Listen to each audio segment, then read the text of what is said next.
Good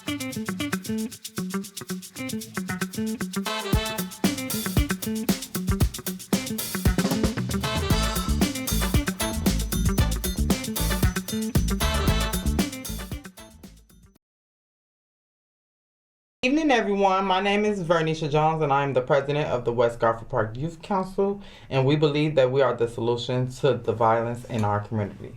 Our theme is Nothing With Us, Without Us. The West Garfield Park Youth Council is sponsored by Fathers Who Care, which is a nonprofit organization located on the west side of Chicago within the West Garfield Park community. We invite people from all over, especially our young people, to come in and see what we're all about. Our show will be scheduled every Thursday at 7 p.m. Again, that is every Thursday at 7 p.m. Our show can also be viewed online at www.cantv.org/live. Again, that is www.cantv.org/live. Well, welcome to Fathers Who Care today. Luckily, I will be hosting today and interviewing my beautiful mother. I'm even more honored because today is a special day. We're going to be talking about community empowerment and parent involvement. Like I said, I'm talking to my mom. And she's also one of the board officials for Fathers Who Care. Today we're talking about something that affects all of us, parents, community, and how showing up can truly change lives. So are you ready for this conversation? I'm ready. Okay. Because everybody was asking when was she getting back on the show, and we got her sooner than we thought. So for those who may not know, can you tell us who you are and what is your role at Fathers Who Care? Okay, my name is Gloria Jones. I'm first a child of God. Amen. That first. Mm-hmm. I'm a wife, a mother, and a strong supporter of Fathers Who Care. Okay. That's who I am. That's all? What about the singing part? You ain't gonna say all that? Well, no. Okay. She know how to sing, y'all.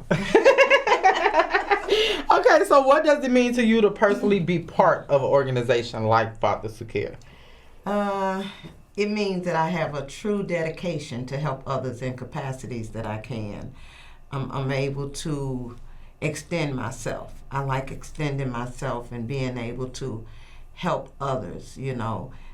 That's my way of giving back by being able to reach out to those in need. So being a part of Fathers Who Care allows me to do that because I'm able to reach more people. So it means a lot to me.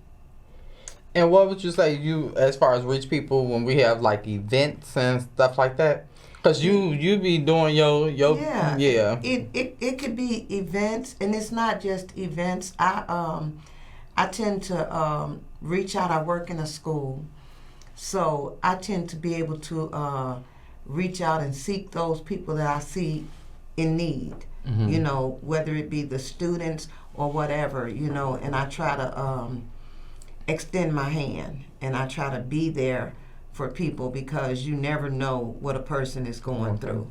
Mm-hmm. So, you know, Fathers Who Care play a big part in that because we tend to meet a lot of people along the way, and we find a lot of people that are in need. Mm-hmm. And I'm able to, you know, do what I do. Help others. I like that. Do what I do. Mm-hmm. Little young lingo.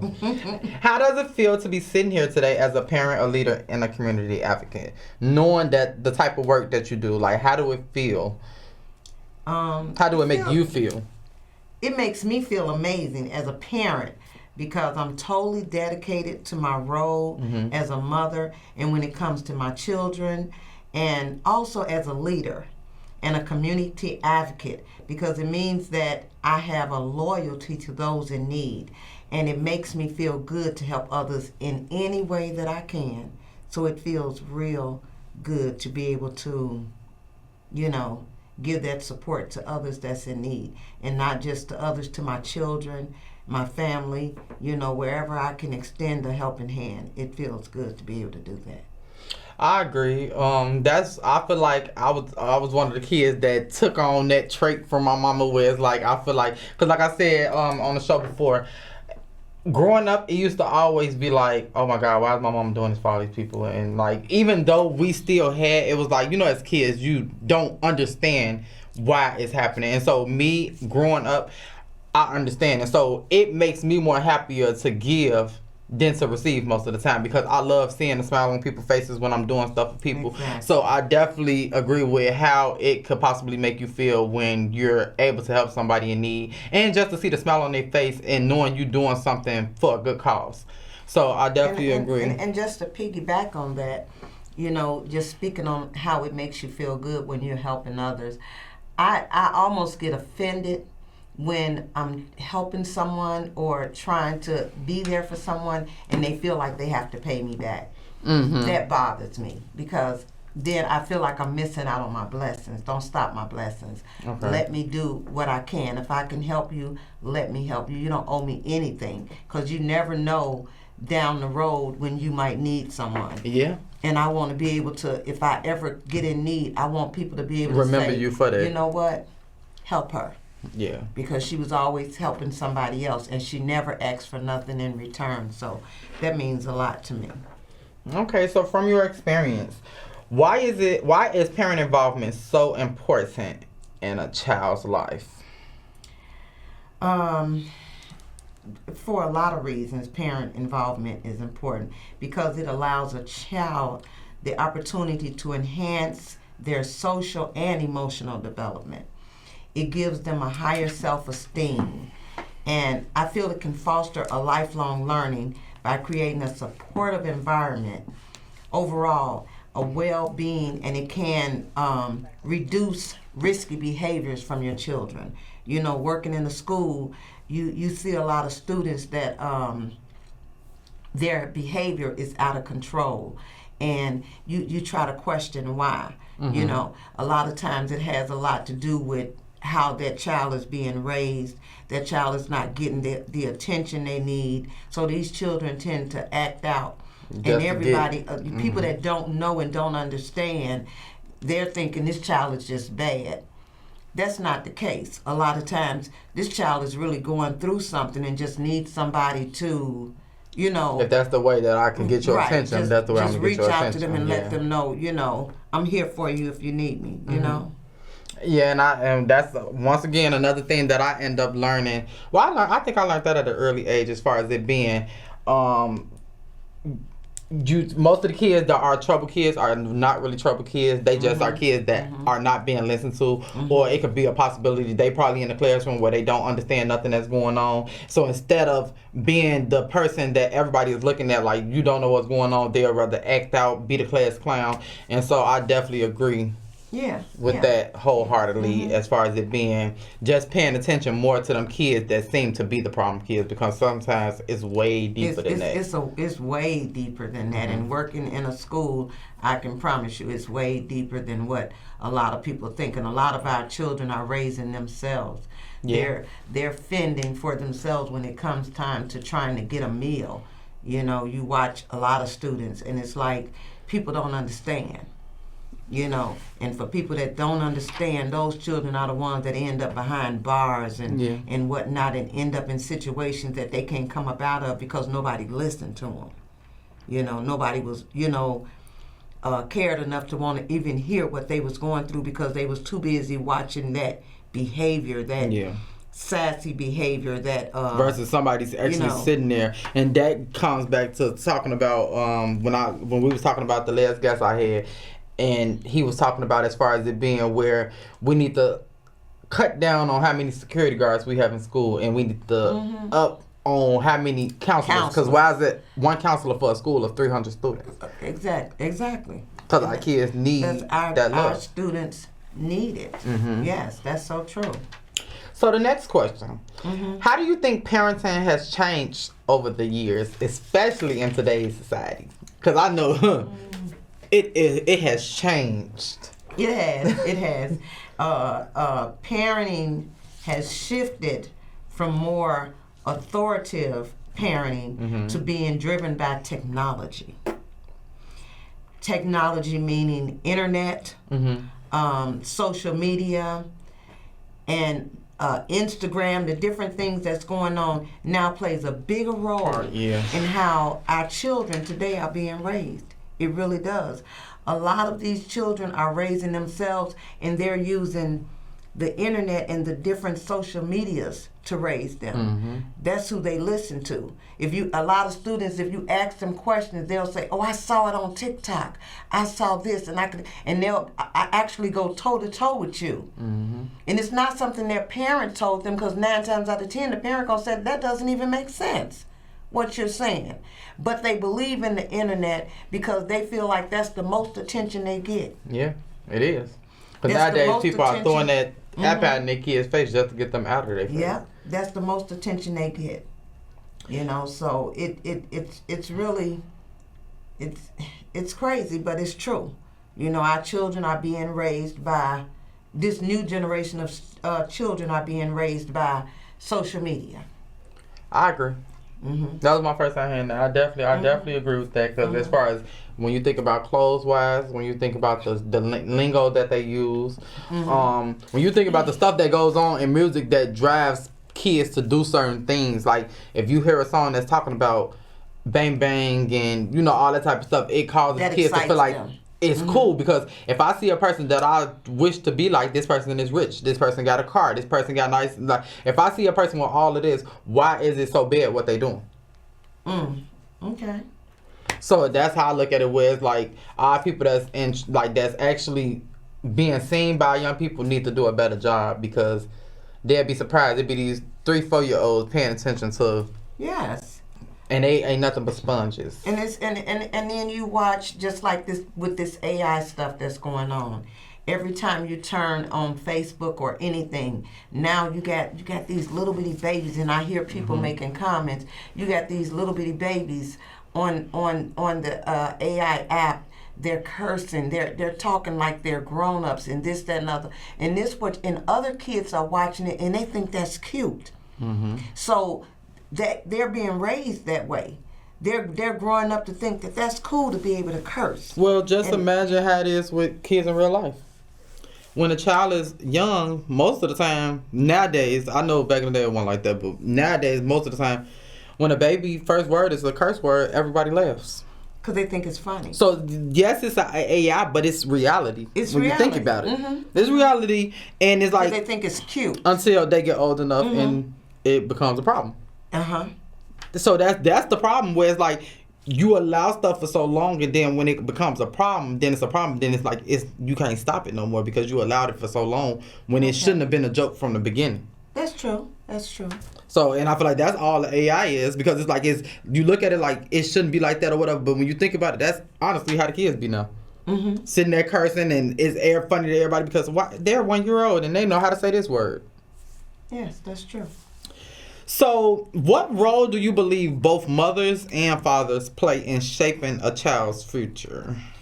Well, now that depends. It depends on both parents and whether both parents are playing a significant role in the lives of the children. Okay. Because sometimes you may have a 2-parent household with only one parent playing a role in the well-being of the child. So it depends, and it depends on the type of parents you got. So with both parents in the household, that varies. A lot of times you got 2 parents in the household and one parent is raising the children. The other parent is doing their own thing. Yeah. Laid back doing their own thing. So it depends. But I feel like the role that should be played is a role of teaching your child right from wrong. Allowing your children to know that as easy as it may look while I'm raising you and this, that, and the other, it's not as easy in real life. Because I watch a lot of children, and we have kids. I've heard students in the school, when they come to school and they dressed all flashy, and they come to school and they talk about, oh, this outfit I got on cost this much money, this, that, and the other. I got this and I got that. I said, and in reality, you don't have anything. Your parent is the one that really got that. And you going around acting like you got it going on. In reality, once you get old enough and able to afford to spend that type of money, you probably wouldn't even spend it. How most kids is. When you get them their own money, you take them in the store, they will not. They do not spend the same type of money. I'm not going to spend all my money, but we got a lot of parents that will go out of their way to and feel like they have to. on And feel like they have their to. children, so other people can, act like, oh, you got the best kids in the world because they dress fly and they this, that, and other. And that's how those children grow up thinking that this is it. It's bigger than that. Real life is bigger than that outfit you got on. I was just recently talking to someone about someone mentioned to me something about a purse. Was talking about how their child always have these designer purses. And I said, that's kind of funny, because when I hear stuff like that, I almost get offended, because if you a parent that's struggling and can barely make ends meet, why would you allow your child to walk around with a expensive purse? You ain't got no money in it. You got on the cheapest outfit ever, but you got on this designer purse because everybody say this is a special purse because it belonged to somebody's name, Louis Vuitton or something like that. Like, are you serious? Mm-hmm. Those people are rich. Those people are rich, but you walking around carrying their purses, living in Section 8, low-income housing, can barely put a decent outfit on your body, but you'll wear the designer gym shoes and the designer bags to impress people. And if somebody followed you home, they would be like, are you serious? You can't even live in a decent place, but you can spend money on something that is going to end up bankrupting you. Exactly. Yeah.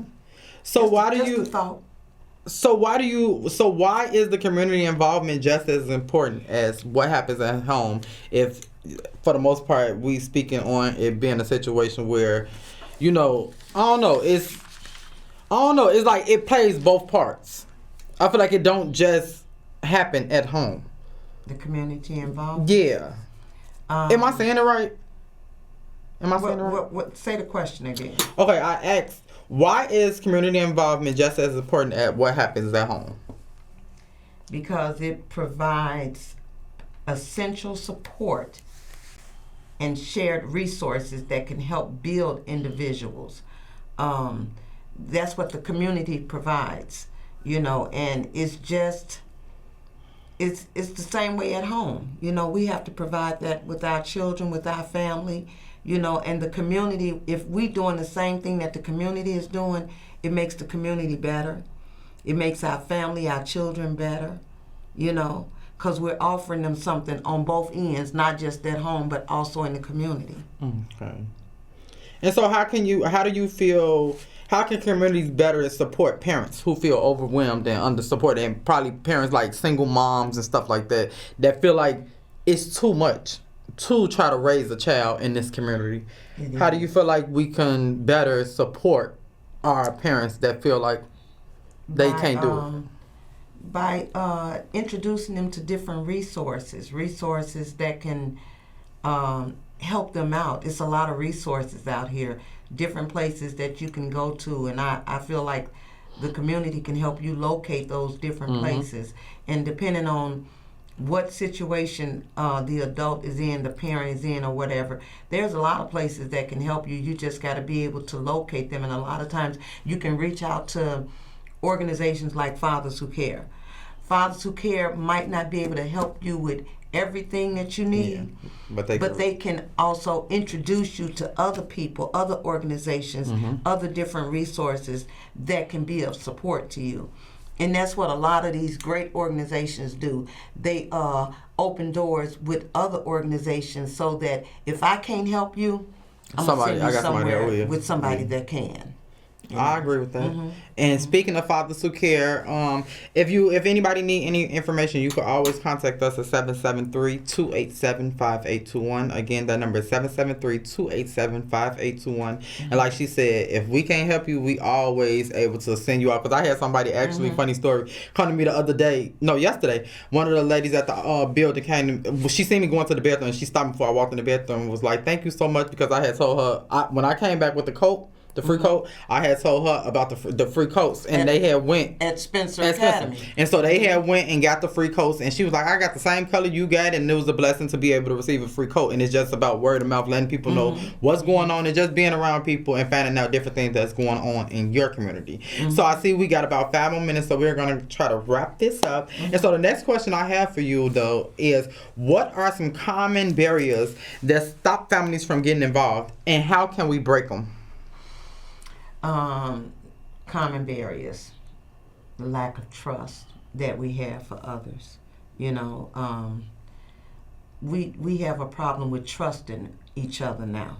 You know, we living in a world where people don't trust nobody anymore. You know, because there's so much going on. The lack of trust, our lack of financial stability, the communication gap that we have where it's hard to communicate with other people. You know, people don't want to really understand what you're going through. You can be talking to somebody about your situation and people really don't want to hear it no more. It used to be a time when you could talk to someone and they really wanted to sit down and hear you, you know, and really cared about how you feeling. Nowadays, it's almost like, even with the children, you don't know who to talk to because you don't want to talk to somebody that is going to act like I really don't care about what you're going through. Especially when it's a thing where like I'm repeating the same thing over and over. Yeah. I'm repeating myself and I'm telling you what I'm going through, and yet you turning your nose up. You know, you telling me what I'm doing wrong. You're not telling me what you can do or how you can assist me or how I can get some help about what I'm going through. You know, you judging me, you being judgmental. And that's not a good thing, because that hurts people and it makes people not want to trust. That first part, not want to trust anybody because you're not listening to me. You haven't heard me. And in order to listen to people, you have to really hear them out without making comments. Just let them speak so you can hear what they're saying. And sometimes after people tell you what's going on and how they're feeling, marinate on it. Let it sink in so you can feel what they're feeling. Then you can go back and say, okay, now let's talk. Let's talk because I heard you. You know, a lot of times that's all it takes. Okay. And so what does showing up really look like for parents and caregivers and people that's just in charge, or people that's just there for somebody? What does showing up, what does it look like to you? Just showing up.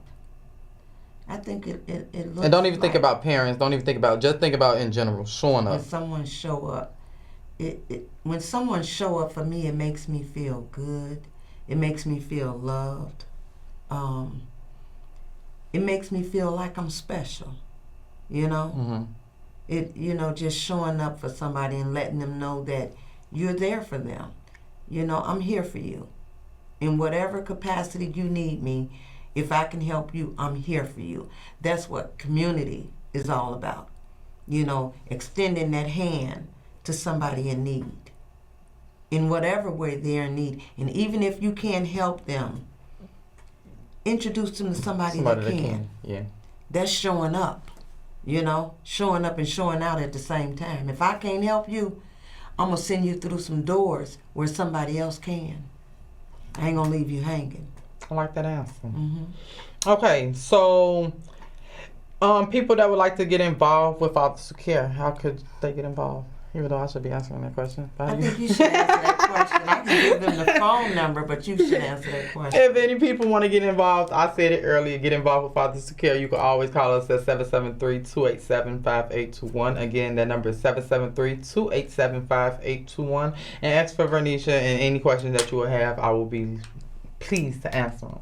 So what message would you like to leave with parents watching today? Some encouraging words to somebody that just need a push. Encouraging words. Anything come from the heart.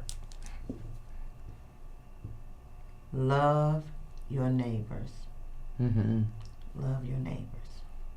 Let's be more there for each other Let's get back to that. When we was coming up, it was, we were all family. The whole block. Our entire block. We lived on Fulton and Kilbourne. Our entire block was a family. Everybody was family. Everybody now people don't even know the person that live on was your father. So I think we need to get back to that. Yeah. We need to get back to that. Yeah, because I feel like that was the same with me. It takes a community to raise a child, and it really does. Okay. It takes a community. So let's get back to that. I agree. I definitely enjoyed that growing up where it was like everybody knew each other. You was able to play with all the kids on the block versus nowadays kids don't even know who the person standing next door to them. And so as we wrap up today's conversation, one thing is clear. When parents and communities come together, our children win. Thank you for sharing your wisdom, your heart, and your commitment to families. To everyone watching, remember, involvement doesn't have to be perfect. It just has to be intentional. This has been Fathers Who Care. Thank you for tuning in, and see you guys next week, same time, same station, with a very special guest. See you later. Bye, and be safe tomorrow, and it's going to be really cold, so